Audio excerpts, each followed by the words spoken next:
겉으로 보기엔 그냥 평범한 부동산 거래 같은데 그 뒤에 상상도 못할 범죄가 숨어 있다면 어떨까요? 수십억의 돈이 세금 한 푼 없이 오고 가는 부동산 시장의 어두운 뒷이야기 속으로 지금부터 들어가 보겠습니다. 자, 이야기는 바로 이 한 문장으로 시작됩니다. 아빠, 106억 원만 빌려줘요.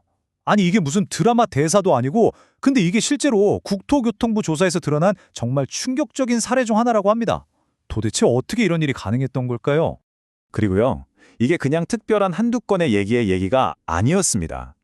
정부가 불과 몇 달 사이에 찾아낸 위법 의심거래 건수가 무려 1,002건, 1,000건이 넘어요.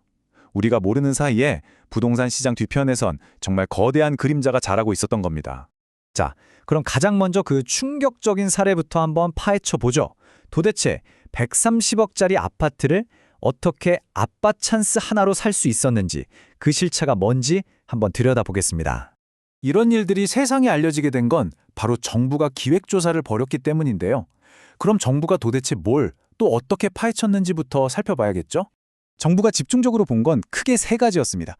첫째는 서울이랑 경기, 그러니까 수도권에서 일어난 좀 이상하다 싶은 거래들이고요. 그리고 둘째는 요즘 말 많은 실거래가 띄우기 있죠? 가격 막 부풀리는 거, 그것도 봤고, 마지막으로 아니 미성년자가 집을 산다고? 이런 말도 안 되는 특이한 케이스들을 샅샅이 뒤졌습니다. 그렇게 조사를 해보니까 이 범죄 수법들이 크게 세 가지 유형으로 딱 나뉘더라는 겁니다. 와, 그 방법들이 진짜 교묘한데요. 지금부터 하나씩 까보겠습니다. 자, 첫 번째 얼굴입니다. 바로 가족 찬스, 그리고 편법 증여. 사실 이번 조사에서 제일 많이, 진짜 제일 흔하게 걸린 게 바로 이 유형이에요. 편법 증여? 말이 좀 어려운데 이게 뭐냐면요. 아주 간단해요. 부임이나 뭐 아는 회사에서 엄청 큰 돈을 빌려요. 근데 차용증도 제대로 안 쓰고 이자 한 푼도 안 내는 거죠. 왜 그럴까요? 목적은 딱 하나, 어마어마한 증여세를 어떻게든 안 내보려고 하는 겁니다. 자, 아까 그 130억 아파트 거래 내역 한번 보세요. 와, 진짜 입이 떡 벌어집니다. 아파트 값이 130억인데 그중에 106억이 아버지한테서 온 돈이에요. 근데 낸 이자는 빵원, 0원입니다. 이건 뭐 사실상 집값의 80% 이상을 그냥 공짜로 세금 한 푼 안 내고 받은 거나 마찬가지죠.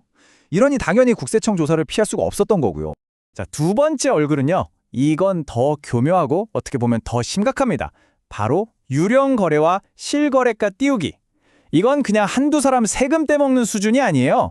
아예 시장 가격 자체를 조작해서 우리 모두한테 피해를 주는 거거든요. 이게 어떻게 하는 거냐면요. 자, 잘 들어보세요.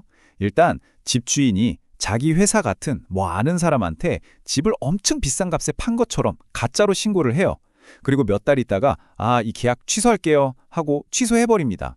근데 중요한 건 기록에는 그 비싼 가격이 실거래가로 남아있다는 거죠. 그럼 어떻게 될까요? 마지막에 진짜 집 살 사람한테 여기 시세가 이래요 하면서 그 뻥튀기 된 가격에 팔아 넘기는 겁니다. 기가 막히죠? 실제로 이런 일이 있었습니다.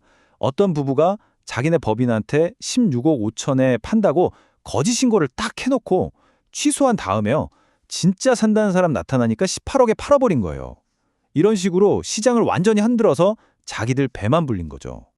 그리고 마지막 세 번째 얼굴. 이름하여 대출금의 배신입니다. 이건 말 그대로 금융 시스템의 허점을 제대로 파고든 범죄예요. 그러니까 사업자금으로 쓰라고 싼 이자로 빌려준 돈 있잖아요. 이걸 원래 목적이랑 전혀 다르게 자기 개인 아파트 사는데 써버리는 거예요. 실제로 어떤 개인 사업자는 회사 운영자금으로 7억을 대출받아 놓고 그걸로 아파트를 샀다가 딱 걸렸습니다. 자, 이번에 걸린 케이스들을 종류별로 한번 나눠봤더니 결과가 이렇습니다. 편법 증여가 거의 500건, 496건으로 그냥 압도적이에요. 그 뒤로 거짓 신고, 대출금 유형 순서고요. 이 숫자만 봐도 소위 아빠 찬스가 우리 사회에 얼마나 만연해 있는지 진짜 씁쓸한 현실을 보여주는 거죠. 그런데 말이죠. 여기서 진짜 더 기가 막힌 사례가 하나 나옵니다. 이 숫자 보이시죠? 25, 25채. 대체 이게 뭘 의미하는 숫자일까요? 믿기 힘드시겠지만 이게 8살, 4살짜리 남매가 가진 집 숫자였습니다. 아버지가 전세 끼고 집 사는 그 갭 투자 방식으로 애들 이름을 빌려서 집을 25채나 사들인 거예요. 이건 단순한 편법 증여로 넘어서 자칫하면 전세 사기로까지 이어질 수 있는 아주 위험한 사건입니다. 한번 생각해 보세요. 8살, 4살짜리가 세입자들 보증금을 어떻게 돌려주겠어요? 자, 그럼 이렇게 딱 걸린 사람들. 이 사람들은 앞으로 어떻게 되는 걸까요?